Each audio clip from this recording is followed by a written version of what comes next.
What's up, guys? So in this video, we're going to be talking about how to improve your show rate on cold traffic. So we're booking sales calls via ads or cold outreach, and we want to improve our show up rate. So it's the worst feeling in the world, obviously, when someone no-shows, and it's a numbers game, right? So you're never going to get everyone to show up to a sales call from cold traffic, but the numbers we want to be aiming for 70% or more in B2B and really 60% or more for B2C. You can sometimes even get away with less than that with B2C if you have a high price point. But essentially, this is some cookie cutter stuff. To be honest, you kind of really need this in place. It's nothing, no crazy sort of rocket science. You just have to have this in place. And if you don't, you want to make sure you're implementing this today. If you have a B2C lead gen or B2B lead gen agency, you not only need this for yourself, but for your clients as well. Now, this is going to be a quicker sort of training video that goes over sort of high-level actionable tips.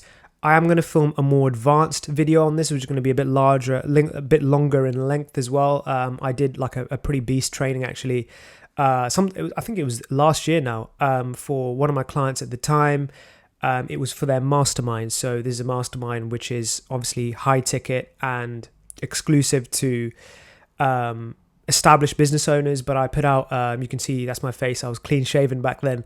I did sort of an hour plus long training for this mastermind. And it's on everything from setting up your ad funnel, lead qualification, automations, there's marketing and sales automations primarily, and CRM setup as well. So I'll be pushing out more content on that. I might also probably give that advanced training away, redo it, and give it away as a lead magnet. So stay tuned for that.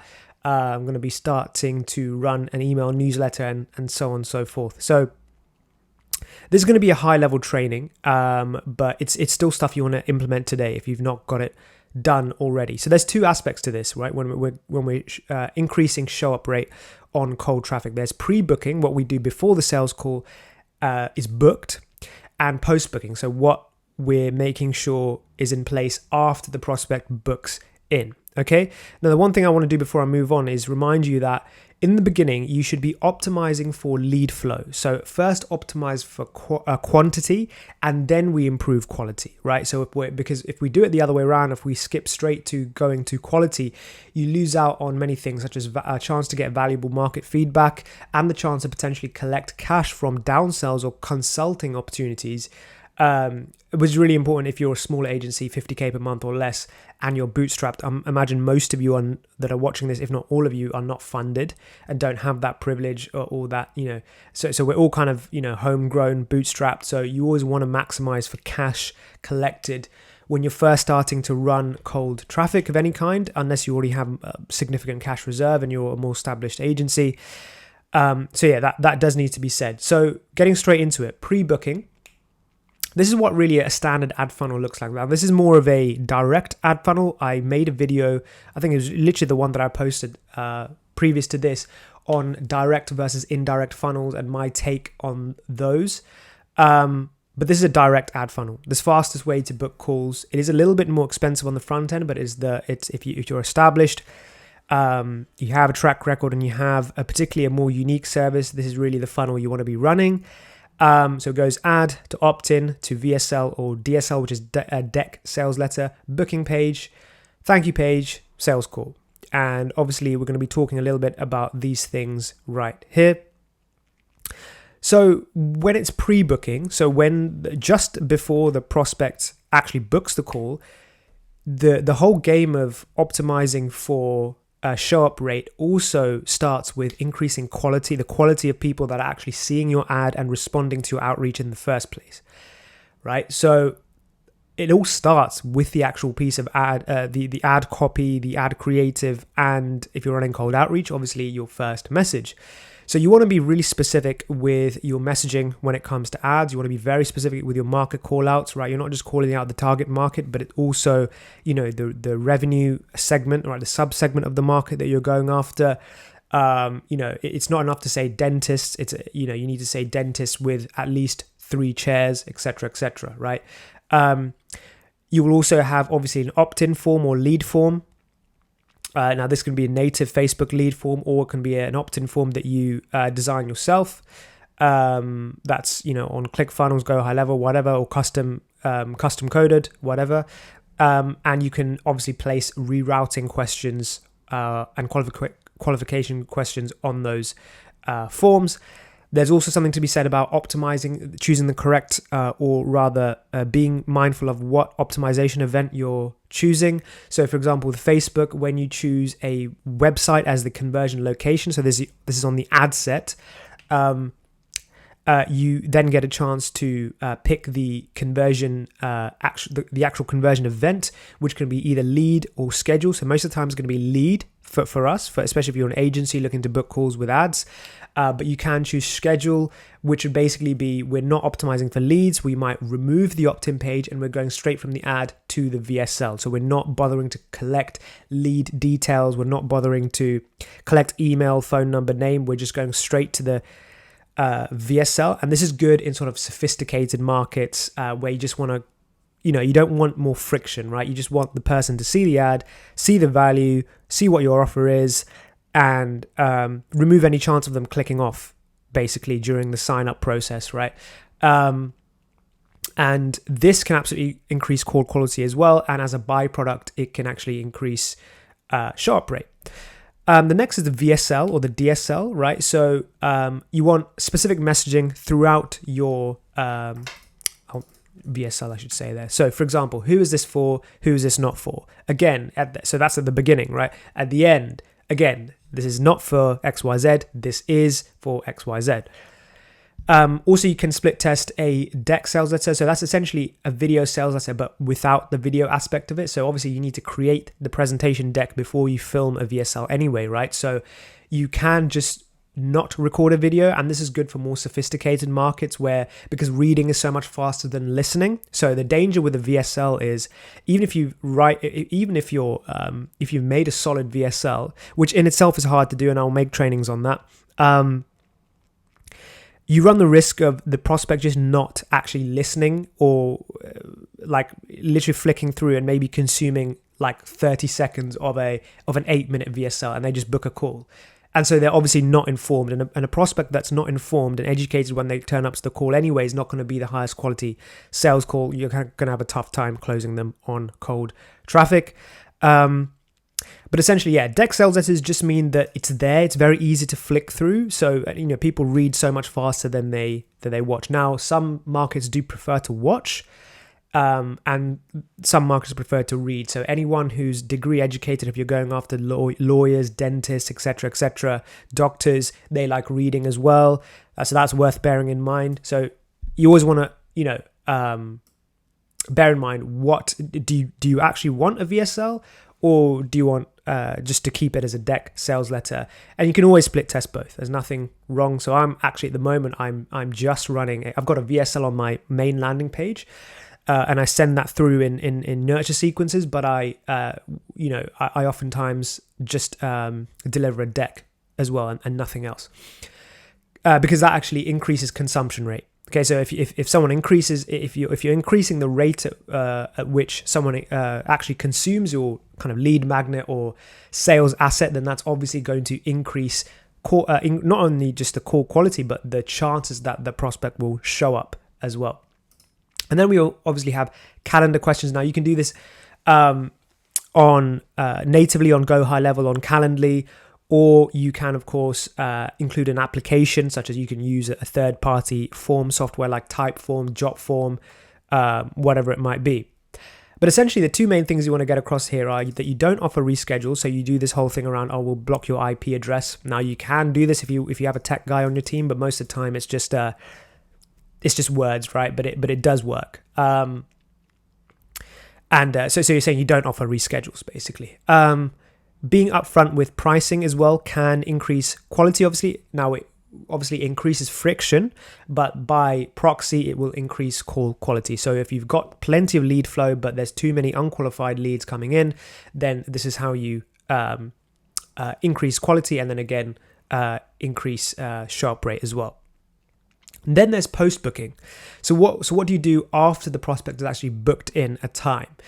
So there's a couple of things here. The first is you actually want a thank you page in place. And the main two aspects here are, firstly, you want an actual thank you like a video that goes through the following topics. So very short, kind of 2 to 5 minute video.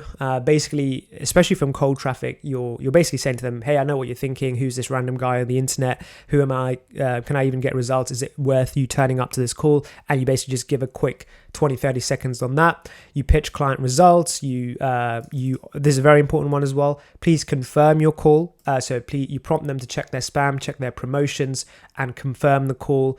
And I'll go over pre-call flows in a second, but you also want to get them to reply and say, hey, let's have a chat, let's talk.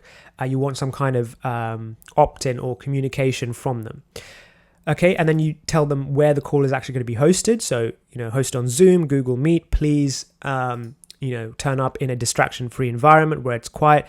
The worst, if they're taking a sales call in the car, is basically, it's almost game over for you unless you're going after, I don't know, tradies or contractors, and that's kind of it's normal for them, right? But any other type of, especially an online business owner, if they rock up to the sales call and they're out and about somewhere, you're probably not going to close them. And then of course, then there's, if you don't show up, we will blacklist you as well. There's the whole thing around not offering reschedules. And then there's a second video which you can put on, which is essentially additional value case study videos, pre-objection handling videos. Now, I'll show you what mine looks like. Now, I'm in the process of actually redoing this page. So actually, no, that's the wrong tab here. Let's see if you can see this. Yeah, it's a little bit cut off here, but I'm in the process of redoing this. But just to give you an idea of what the thank you page might look like, it's going to look like this. This is very simple on Go High Level. Prompt them to check spam, etc., and give them a couple of value videos. And so that's that. Pro tip for this is you want to host these videos on YouTube. And the reason is, this is going on a slight tangent. I don't want to dwell on it too much, but essentially YouTube is a massive part of client acquisition nowadays. It's really at the center of all things. And if you're not creating content on YouTube, you really want to be. It's kind of one of those high leverage things alongside having a newsletter that you do want to roll out. And what hosting this, the thank you page videos on YouTube allows you to do is it allows YouTube to actually pixel your prospects and automatically retarget them with organic YouTube content as time goes on if they don't close on that call, which is really valuable, obviously, and it's got to be part of your kind of overall marketing ecosystem. So there's a kind of a pro tip that I discovered recently, and so basically you want to be hosting all of your content, all of your videos on YouTube, not on Loom or Wistia, because when you do it on YouTube, you can actually add them to your, especially if you're growing a YouTube channel. Obviously, if you've not got a YouTube channel, it doesn't matter, but you want to launch a YouTube channel and then kind of create an all roads lead to YouTube type situation. The last thing here is pre-call flows. Now, I'm sure you guys have heard of this. Text, email reminders, not just reminders, but also value, right? So this can be done natively on Calendly or Go High Level. I'll show you that in a second. And you want both SMS and email. So the first message, right, for both SMS and email is basically just going to be, hey, saw you booked through. Please confirm, because we've got high demand due to bots and spam, etc., etc. Can you 100% make your booking? Please reply. So you want to get some kind of opt-in from them. And after that, ideally you want them to reply to this, and you want to follow up if they don't reply. But then after this, 3 to 4 reminders, and the cadence is usually something like this: 12 to 24 hours prior to the call, then 3 to 6 hours prior to the call, 15 to 60 minutes prior to the call. Depends on your industry, really, and you just want to kind of experiment a little bit with this, but essentially delivering value, pre-objection handling videos, content, testimonials, all of that good stuff. Now, a couple of other things to mention here. You want to cancel, particularly if you're getting a ton of book calls, you want to cancel obviously unqualified prospects and obvious no-shows. So now you want to be careful with unqualified prospects, especially in the beginning, because be careful with this, because if someone is unqualified for your main offer, you might still be able to offer them consulting or a downsell, collect cash and pump that back into ads, right? So that's something you want to be careful about. But certainly, it's you can take the liberty of canceling obvious no-shows. So there's fake information, one-word answers. That's obviously a fake application, so you can just cancel that. And then you want to go ahead and call sort of borderline qualified or edge cases, right? And people who haven't really replied to your initial sequence. And really you want to get your setters to do this, confirm the appointment, and basically ask them a few more questions, qualification questions. It doesn't have to be anything crazy. 5 minutes, and basically ascertain whether it's worth you getting on the call or not, and whether it's worth either you or obviously your closers. Is it worth them getting on the call? So that's really it, guys. Let me just show you very quickly what the kind of workflow looks like. Yeah, let me just so this is Go High Level. Let me just make sure that you can actually see this. So obviously I've got several triggers here. So this is for a pre-call booking flow. Different triggers here depending on which calendar, right, the prospect is coming through. Now, the stuff around the additional booked tags, that's only really if you want to get a bit more fancy with CRM automations and stuff like that. But essentially and you want to obviously remove them from certain workflows. Like obviously if someone books in, you want to remove them from a no-show automation that you might have running, a cancelled call automation that you might have running. So essentially you have confirmation email, SMS confirmation, sales asset email, testimonial email. Then you might have a 12 to 24 hour reminder, a 60-minute reminder, and a 15-minute reminder as well. Now, you don't need to do both SMS and email for the value portion of these, because that would probably be a bit overkill. But for the confirmation, basically, you want both SMS and email. So that's that. You can obviously do this on Calendly as well. I don't have the pro plan anymore for Calendly because I'm switched over to Go High Level. But essentially, it's very straightforward. Like you just go over to workflows and you create the workflow: email, text, email reminders to invitee, and text reminder to invitee. And yeah, that's pretty much it. Is very basic. You just type in what you want to type in and create the workflow. I will be creating like a proper sort of in-depth training on this, like I did for this business mastermind, and we're going to go through a lot more. There's a lot more content in the works here when it comes to setting up funnels, and what about how to navigate applications like using third-party softwares like Typeform and Jotform, etc. Lead qualification, lead routing on, so conditional logic, basically, when it comes to whatever the prospect says, whether you're doing it on Typeform or Jotform, whatever, if you're doing it on, for example, Calendly, we'll go through that. I'm going to go through a lot of marketing and sales automations using Zapier and Make.com, basic stuff, no kind of ops wizardry, just stuff that you need in place and isn't rocket science, and you need to have this basically if you're running cold traffic, something that we set up for all clients as well. And then of course CRM setup as well. I'll be rolling out trainings on that. And yeah, so thank you for watching. Again, any questions, if you want to see a particular type of content in the future going forward, let me know. I am sort of in a working progress when it comes to this YouTube channel. So there's a ton of content I've got lined up. And I'm going to be launching a email newsletter shortly as well, where I'll sort of release like full in-depth trainings, 60 plus minutes. And that will go into, a ton of sort of actionable step-by-step information. But I want to keep these YouTube videos not extortionately long. So thank you for tuning into this one, guys. Cheers.